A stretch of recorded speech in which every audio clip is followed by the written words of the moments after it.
अधीनता और गुलामी।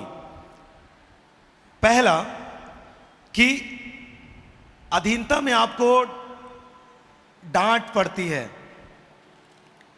गुलामी में भी आपको डांट पड़ती है। लेकिन अधीनता में आप जब जीते हैं तो आपको डांट के साथ साथ आपको ज्यादा प्रेम मिलता है। डांट तो इसलिए मिलता है ताकि आप सीख पाएं, यदि आप बार बार कहने से आप गलत कदम उठाते हैं ताकि आप डांटे जाएं। क्योंकि आपने अधीनता जब आपने स्वीकार किया तो आपने खुद, वो जो सामने वाला व्यक्ति है, आपने उसे बोला कि मैं आपकी मर्जी से चलूंगा, आपकी अगुवाई में चलूंगा। उसने आप पर जोर जबरदस्ती नहीं किया कि आप मैं जो कहूं वो करना।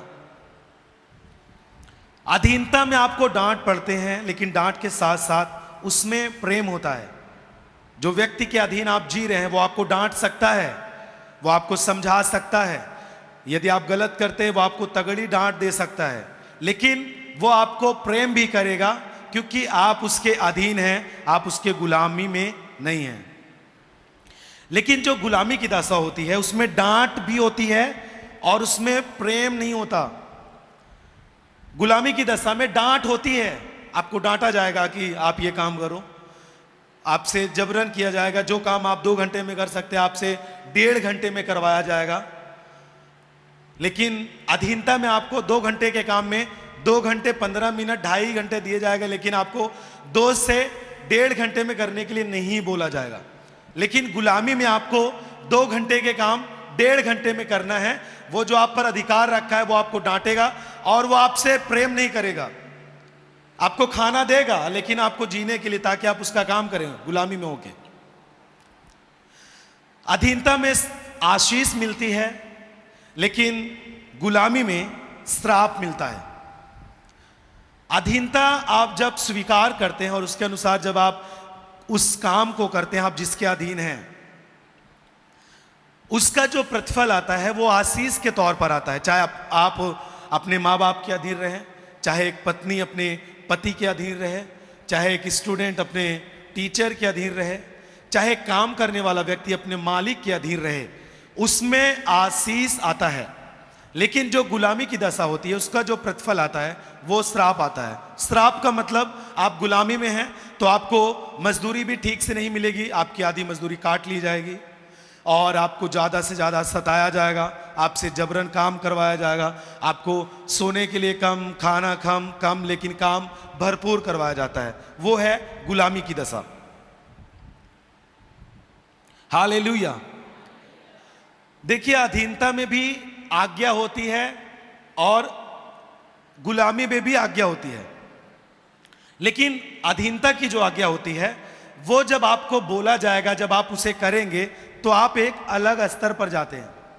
लेकिन गुलामी में जो आज्ञा होती है, जब आपको वो बोला जाएगा करने के लिए, आप उसको करेंगे भी, लेकिन आपका प्रमोशन नहीं हो सकता। अधीनता में जब आप आज्ञा को मानते हैं तब आपका पदोन्नति होता है, प्रमोशन होता है।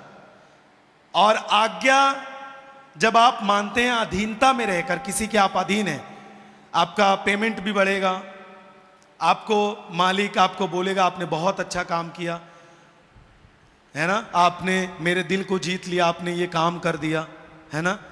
जब आप अधीन रहकर आज्ञा को मानते हैं, आप प्रमोशन में जाते हैं, आप बरकत में जाते हैं। यदि आप आत्मिक क्षेत्र में हैं तो आपको प्रभु ब्लेस करता है, और आप जिसके अधीन रहकर जी रहे हैं वो आपको ब्लेस करता है। लेकिन गुलामी में आज्ञा होती है, लेकिन उसमें कोई भी आशीष नहीं है, कोई प्रमोशन नहीं है। केवल आपको आज्ञा मिलती है, आप ये करो, आप यहीं रहो, ये करो, वहां नहीं जाना, ये करो, बस यही रहो। वो उसमें कोई भी आशीष नहीं, उसमें श्राप है, उसमें कोई प्रमोशन नहीं है, ना उसमें कोई अगला स्तर है जीने के लिए। सब बोलिए हालेलुया। समझ में आया आपको? और इसकी गहराई में हम जाएंगे और मैं आपको बताना चाहता हूं कि जो एक मसीही जीवन होता है वो बिना अधीनता में आप अपने आत्मिक उन्नति में नहीं जा सकते। जिस तरह पवित्रताई आपके जीवन के लिए जरूरत है, जिस तरह वचन को पढ़ना आपके लिए जरूरत है, और जैसे आपको प्रार्थना करना एक जरूरत है मसीही लाइफ में, उसी तरह आपको अधीन रहना आपके जीवन के लिए बहुत जरूरी है। अब आप तो ये बात अपने दिमाग से निकाल दीजिए कि अधीन रहना गुलामी है। मैं अपने अगुए के अधीन नहीं रह सकता। क्यों मैं उनसे पूछ कर जाऊं, क्यों मैं उनसे पूछ कर काम करूं, मैं किसी की गुलामी में हूं क्या? जब आप इस तरह आप अपने जुबान से कमेंट रखते हैं, बातें रखते हैं, इसका मतलब साफ है कि आप अधीनता को स्वीकार नहीं कर रहे हैं। मैंने आपको पहले ही बोला कि अधीनता कोई जबरदस्ती नहीं होती, अधीनता कोई दबाव से नहीं होता। अधीन यदि आप रहना चाहते हैं किसी के, तब आप खुद अपनी मर्जी से अपने जीवन को बोलते हैं कि सर, या फिर पास्टर, या फिर आपके आत्मिक पिता, या फिर आप किसी मालिक के यहाँ काम करते हैं, मालिक मैं आप जो कहेंगे मैं करूँगा और मैं आपके अधीन रहकर चलूँगा, आपके कंपनी में काम करूँगा, फिर आप जो देंगे मुझे स्वीकार है। तो मालिक आपको स्वीकार करता है, इसका मतलब आप अधीन हैं। लेकिन यदि वो मालिक गुलामी वाला है तो आपको ऐसे बोलने की जरूरत नहीं पड़ेगी कि मैं आपको अपना जीवन देता हूं, मैं आपकी मर्जी से काम करूंगा। ऐसा नहीं करेगा। जो गुलामी में आपको काम करवाता है वो सीधा आपको पकड़ेगा, आपको किसी चीज का दबाव डालेगा कि मैं तुमको मार दूंगा या फिर तुम्हारा जमीन ले लूंगा, तुम मेरे यहां काम करो, ये करो, तुम ये देख तुम्हारे बच्चे मेरे अधीन हैं, तुम अगर मेरे अधीन में, मेरे गुलामी में काम नहीं करोगे, मेरी मर्जी के अनुसार काम नहीं करोगे, तो मैं तुम्हारे लिए ये कदम उठा सकता हूं। तब आप मजबूर होकर आप किसी के हाथ के नीचे, अधिकार के नीचे जीते हैं। वो दशा गुलामी की कहलाती है। मसीही जीवन में यदि आप पास्टर के अगुवाई में चलते हैं, मसीही जीवन में यदि आप अपने माता पिता की अगुवाई में चलते हैं, मसीही जीवन में यदि आप अपने टीचर के अधीन चलते हैं, यदि आप मसीही जीवन में जहां पे आप काम करते हैं उस मालिक के अधिकार में जी करके उसकी अगुवाई में चलते हैं, इसका मतलब यह है कि आपने अपना जीवन अधीनता में चलाना शुरू किया है। Hallelujah, hallelujah. आपको प्रभु ने कभी आपके ऊपर जोर जबरदस्ती की? बोलिए सब। क्या किसी ने आपको सुसमाचार देते समय आपके साथ जोर जबरदस्ती की या फिर आपको दबाव डाला गया? आपने खुद अपनी जुबान से बोला यीशु मेरा प्रभु है, आपने अपने मन में विश्वास किया और आपने, बहुतों ने बपतिस्मा लिया और आप यीशु के अधीन चले गए। इसका मतलब कि आप किसी को अपना जीवन समर्पण कर रहे हैं, अपना जीवन सरेंडर कर रहे हैं आप, और आपने अपना जीवन यीशु को समर्पित कर दिया।